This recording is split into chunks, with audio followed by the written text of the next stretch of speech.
Belizeans across the country can attest to the fact that a visit to the Lands Department is time-consuming and often frustrating. Commissioner of Lands, Talbert Brackett, explains that due to long lines and backlogs within the system, completing a simple transaction can take up to 3 months. If you have a leasehold interest and you want to convert it to freehold interest, you would have to, you could go to any of our district office, and there's a cashier. You take a line, you would have to take the queue if you come and somebody is ahead of you. But that will be one day. And then when you leave, there are instruments that precedes.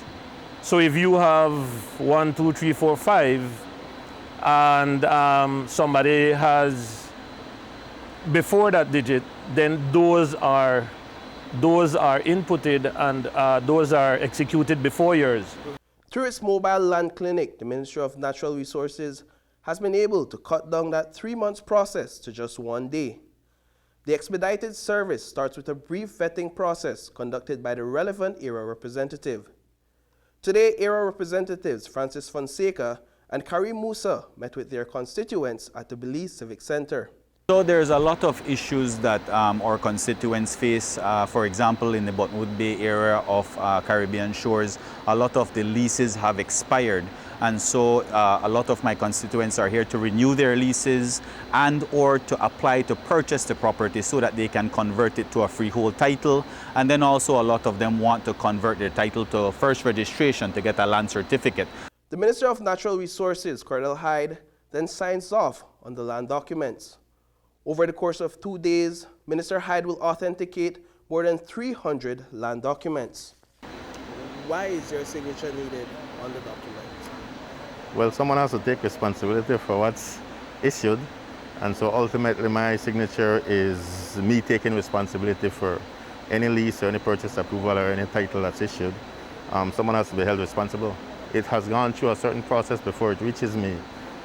We have a bunch of people who have to go through the file to verify that it's national land, verify that we have the privilege or the right to issue it, verify that you know, the location is reasonable, it's not in a sensitive area, it's not in a reserve area.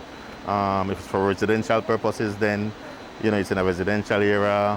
But the heart of this operation is not the Minister of Natural Resources, neither the area representatives present. It is the staff of the ministry that gets the work done. They have been working tirelessly across the country to complete land transactions in record time. Ultimately, that is what we are being paid to do. We are being paid to make people happy. We are being paid to improve people's lives. And the only way we can do that is if we complete the process. And so it's about pushing within human limits, of course, because sometimes they get really, really tired because it's demanding work. And there's something that money can't buy. And a certain gratification that comes with seeing people relieved, seeing people ecstatic, seeing people cry even when they get a paper that's eluded them for many, many, many years. There's no backlog here. Right. It's a direct system. And that's what makes it such an effective approach. It is very effective. Reporting for News 5, I am Paul Lopez.